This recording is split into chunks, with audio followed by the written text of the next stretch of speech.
দোস্ত, তোমরা যারা আজকে 365 দিনে কোনোদিন খোদার ফজরের নামাজ পড়লা না, তিনি যদি বলে ফেলে যে নাফরমান আর কোনোদিন তোরে আমি সেজদা দিতে দেব না, তোর কোন আব্বাই সেজদা দেওয়াইবে তোরে?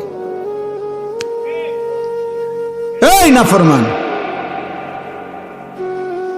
গত 1 বছরে যে কোনোদিন 5 ওয়াক্ত নামাজ পড়ো নাই, আল্লাহ যদি বলে যা আর কোনোদিন তোকে সেজদা দিতে দেব না, যা।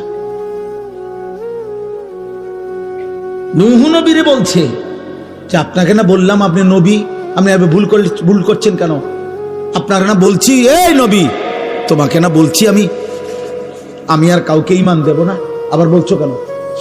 কোরআনুল কারীমের মধ্যে আছে বাপ, নূহ নবীর মতো নবী 950 বছর যে আল্লাহর দিকে ডাকছে মানুষকে, সেই নবী এবার আবার হাত তুলে বলছে আল্লাহ আমার ভুল হয়ে গেছে, আমি বিষয়টা বুঝি নাই, আমি সন্তানের অস্থিরতায়, আল্লাহ আমি আপনার ফয়সালার কথা আমার মনে নাই, আমার সন্তান জাহান্নামী হবে, এটা আমারে পাগল বানায় ফেলছে, এটা আমারে অস্থির বানায় ফেলছে, আমারে ভুলায় দিছে আপনার কথা, আপনি আমারে মাফ করে দেন। ওয়া ইল্লা তাগফিরলি ওয়া তারহামনি আকুন মিনাল খাসিরিন।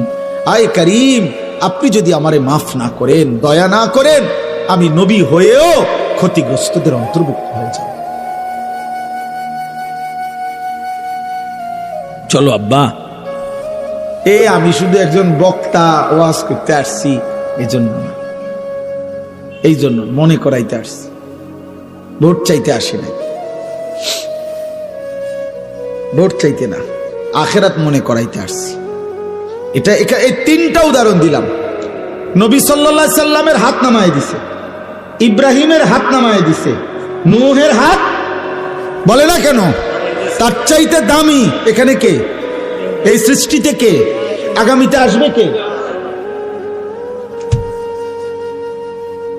এবার আন্দাজ করেন, আল্লাহ আমারে আপনারে যারে যে আমাদেরকে যাদেরকে ঈমান দিছে, আমরা কালেমা পড়তে পারি, আমরা শুনছি, আমরা মুসলমান, আমাগো আব্বা মা মুসলমান, এই নিয়ামতের কি পরিমাণ কদর করা উচিত, কদর করা উচিত।